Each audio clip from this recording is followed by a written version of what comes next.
नमस्कार, मैं हूं वीरेंद्र त्रिपाठी। दिल्ली के मुख्यमंत्री अरविंद केजरीवाल ने अपनी गिरफ्तारी के खिलाफ सुप्रीम कोर्ट में दायर याचिका अचानक वापस ले ली। आपने कहा कि हमें जो बात कहनी है वो निचली अदालत में जाकर कहेंगे। फिलहाल सुप्रीम कोर्ट ने याचिका वापस लेने की इजाजत दे दी है। इससे पहले ईडी ने भी सुप्रीम कोर्ट में कैविएट दाखिल की थी और अनुरोध किया था कि केजरीवाल की याचिका पर कोई भी फैसला लेने से पहले उनका पक्ष भी सुना जाए। केजरीवाल के वकील अभिषेक मनु सिंघवी ने सुप्रीम कोर्ट से कहा कि केजरीवाल निचली अदालत में अपनी मांग रखेंगे, क्योंकि आज ईडी केजरीवाल की रिमांड मांगेगी, इसलिए वह अभी भी अपनी बात रखना चाहते हैं। सिंघवी ने जस्टिस संजीव खन्ना की बेंच को सूचित कर दिया है। सिंघवी ने यह बात जस्टिस संजीव खन्ना के सामने कही। फिलहाल सुप्रीम कोर्ट में केजरीवाल मामले की सुनवाई नहीं होगी। अब आगे जो भी सुनवाई होगी वो निचली अदालत में ही होगी। केजरीवाल को ईडी की टीम स्पेशल कोर्ट में पेश करेगी, वहां पर आपकी तरफ से भी पक्ष रखा जाएगा।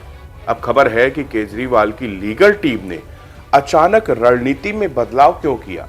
लीगल सलाहकारों ने कहा है कि हमें पहले लोअर कोर्ट में जाना चाहिए, अगर वहां पर राहत नहीं मिलती तो फिर हाई कोर्ट जाएंगे, उसके बाद भी राहत न मिलने की स्थिति पे सुप्रीम कोर्ट का रुख करना चाहिए। लीगल टीम की सलाह के बाद आपने सुप्रीम कोर्ट से याचिका वापस लेने का फैसला किया है। जानकारों का मानना है कि सीधे सुप्रीम कोर्ट जाने से बड़ा रिस्क माना जा रहा था।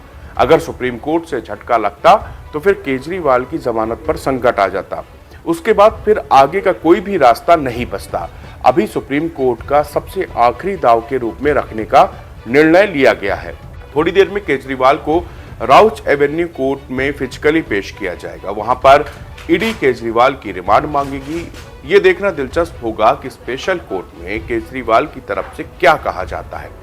आपकी निगाहें राउच एवेन्यू कोर्ट पर है। पार्टी को वहीं से राहत की उम्मीदें हैं। ईडी 24 घंटे के अंदर केजरीवाल को स्पेशल कोर्ट में पेश करेगी। वहां पर केजरीवाल अपनी बात रख सकते हैं। जानकारों का कहना है कि आपने ऐन वक्त पर अपनी रणनीति पर बदलाव किया। कानून के लिहाज से आपको लगा कि अगर सुप्रीम कोर्ट से वहां पर झटका मिल गया तो हम एक बड़ा अवसर हाथ से खो देंगे। रणनीति में बदलाव की एक और वजह यह भी हो सकती है कि जिस तरह से ईडी के हाथ में सबूत लगे हैं वो रणनीति के हिसाब से शूट नहीं कर रहे होंगे, लिहाजा ऐसे में लोअर कोर्ट के जरिए ही अपनी बात रखी जाए, नियम के हिसाब से चला जाए। ये बड़ा बदलाव इसलिए किया गया है। हालांकि ये रणनीति पीएमएलए कोर्ट में कितनी कामयाब होगी ये तो वक्त के साथ साफ हो जाएगा। ईडी ने केजरीवाल की 10 दिन की कस्टडी मांगने की तैयारी की है। इस दौरान वो दिल्ली के शराब घोटाले से जुड़े जितने भी आरोप हैं उन सब पर पूछताछ करेगी और फिर इस मामले में जिनके आरोपियों के नाम है, जिस तरह से अरविंद केजरीवाल का नाम आया था, इस बारे में तमाम सवाल किए जाएंगे।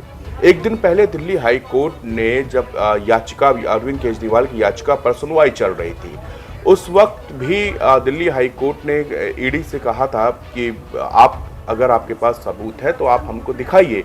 उस कंडीशन में ईडी ने एक फाइल जो है वो सौंप दी थी दिल्ली हाई कोर्ट ने। दिल्ली हाई कोर्ट ने तकरीबन 1 घंटे तक उस फाइल को पढ़ा। उसके बाद फिर कोई भी राहत न देने का फैसला किया है। यानी कि अब यहां पर मुश्किलें बढ़ती जा रही हैं। दिल्ली हाई कोर्ट के पास में पहले से ही ईडी ने फाइल सौंप दी है, जिसमें कि अरविंद केजरीवाल के खिलाफ आरोप है, उनको लिस्टिंग की गई है, उनको बताया गया कि कहां कहां पर इनके ऊपर कौन कौन से आरोप है। हालांकि ईडी की तरफ से दिल्ली हाई कोर्ट में यह भी कहा गया कि आप ये फाइल स्वयं रखेंगे, याचिकाकर्ता को नहीं देंगे। यानी कि आप ये फाइल अरविंद केजरीवाल की पार्टी को न इसकी कोई प्रति नहीं दी जाएगी, ताकि इसकी गोपनीयता बरकरार रखी जाए।